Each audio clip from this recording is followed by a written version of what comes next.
जय श्री कृष्ण। श्रीमद् भगवद गीता अध्याय 9। श्री भगवान बोले, तुझ दोष दृष्टि रहित भक्त के लिए इस परम गोपनीय विज्ञान सहित ज्ञान को पुनः भली भांति कहूँगा, जिसको जानकर तू दुख रूप संसार से मुक्त हो जाएगा। यज्ञ विज्ञान सहित ज्ञान सब विद्याओं का राजा, सब गोपनीयों का राजा, अति पवित्र, अति उत्तम, प्रत्यक्ष फल वाला, धर्मयुक्त साधन करने में बड़ा सगम और अविनाशी है। हे परंतप, इस उपयुक्त धर्म में श्रद्धा रहित पुरुष मुझको न प्राप्त होकर मृत्यु रूप संसार चक्र में भ्रमण करते रहते हैं। मुझ निराकार परमात्मा से यह सब जगत जल से बर्फ के सदृश परिपूर्ण है और सब भूत मेरे अंतर्गत संकल्प के आधार स्थित हैं, किंतु वास्तव में मैं उनमें स्थित नहीं हूँ। वे सब भूत मुझ में स्थित नहीं हैं, किंतु मेरी ईश्वरीय योग शक्ति को देख कि भूतों का धारण पोषण करने वाला और भूतों को उत्पन्न करने वाला भी मेरा आत्मा वास्तव में भूतों में स्थित नहीं है। जैसे आकाश से उत्पन्न सर्वत्र विचरने वाला महान वायु सदा आकाश में ही स्थित है, वैसे ही मेरे संकल्प द्वारा उत्पन्न होने से संपूर्ण भूत मुझ में स्थित है, ऐसा जान। हे अर्जुन, कल्पों के अंत में सब भूत मेरी प्रकृति को प्राप्त होते हैं, अर्थात प्रकृति में लीन होते हैं, और कल्पों के आदि में उनको मैं फिर रचता हूँ। अपनी प्रकृति को अंगीकार करके स्वभाव के बल से परतंत्र हुए इस संपूर्ण भूत समुदाय को बार बार उनके कर्मों के अनुसार रचता हूँ।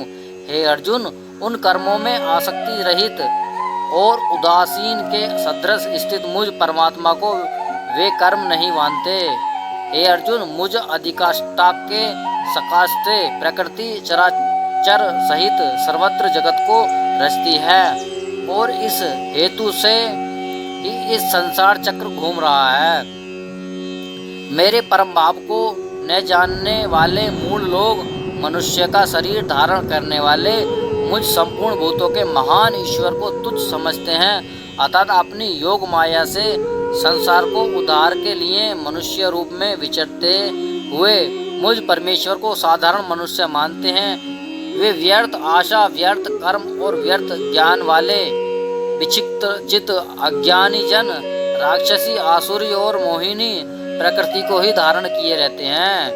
परंतु हे कुंती पुत्र, देवी प्रकृति के आश्रित महात्मा जन मुझको सब भूतों का सनातन कारण और नाश रहित अक्षर रूप जानकर अनन्य मन से युक्त होकर निरंतर भजते हैं। वे दृढ़ निश्चय वाले भक्तजन निरंतर मेरे नाम और गुणों का कीर्तन करते हुए तथा मेरी प्राप्ति के लिए यत्न करते हुए मुझको बार बार प्रणाम करते हुए सदा मेरे ध्यान में युक्त होकर अनन्य प्रेम से मेरी उपासना करते हैं। दूसरे ज्ञान योगी मुझे निर्गुण निराकार ब्रह्म का ज्ञानज्ञ के द्वारा अभिन्न भाव से पूजन करते हुए भी मेरी उपासना करते हैं, और दूसरे मनुष्य बहुत प्रकार से स्थित मुझ विराट स्वरूप परमेश्वर की पृथक भाव से उपासना करते हैं।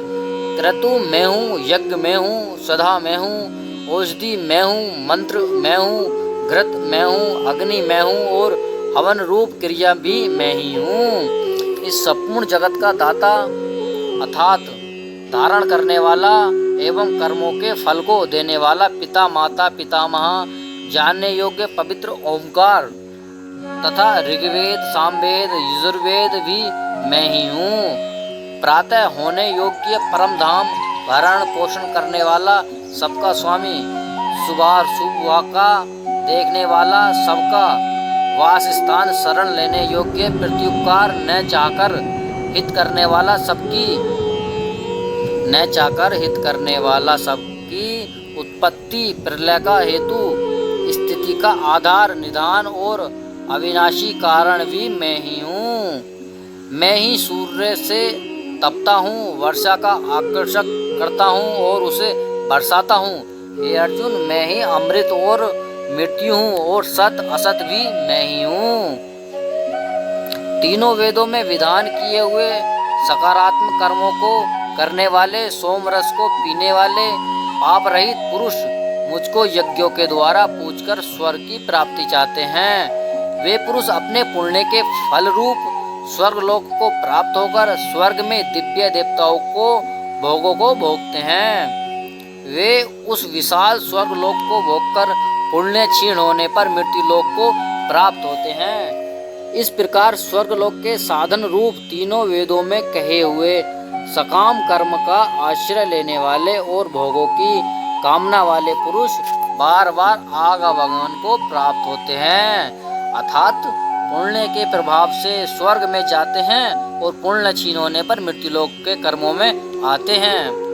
जो अनन्य प्रेमी भक्तजन मुझ परमेश्वर को निरंतर चिंतन करते हुए निष्काम भाव से भजते हैं, उन नित्य निरंतर मेरी चिंतन करने वाले पुरुषों को योगक्षेम में स्वयं प्राप्त कर देता हूँ।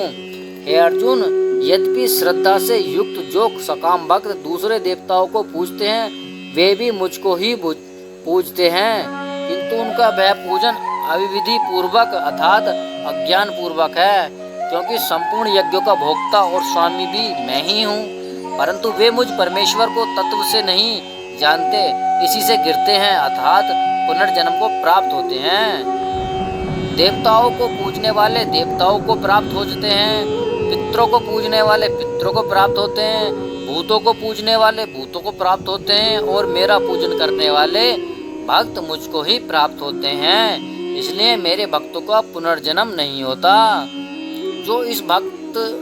जो कोई भक्त मेरे लिए प्रेम से पत्र पुष्प फल जल आदि अर्पण करता है, उस शुद्ध बुद्धि निष्काम प्रेमी भक्त का प्रेम पूर्वक अर्पण किया हुआ वह पत्र पुष्पादि में सगुण रूप से प्रकट होकर प्रति सहित खाता हूँ। हे अर्जुन, तू जो कर्म करता है, जो खाता है, जो हवन करता है, जो दान करता है और जो तप करता है, वह सब मेरे अर्पण कर।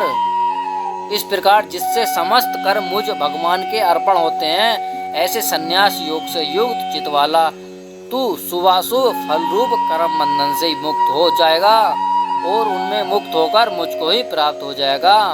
मैं सब भूतों में समभाव से व्यापक हूँ, न कोई मेरा अप्रिय है और न प्रिय है, परंतु जो भक्त मुझको प्रेम से भजते हैं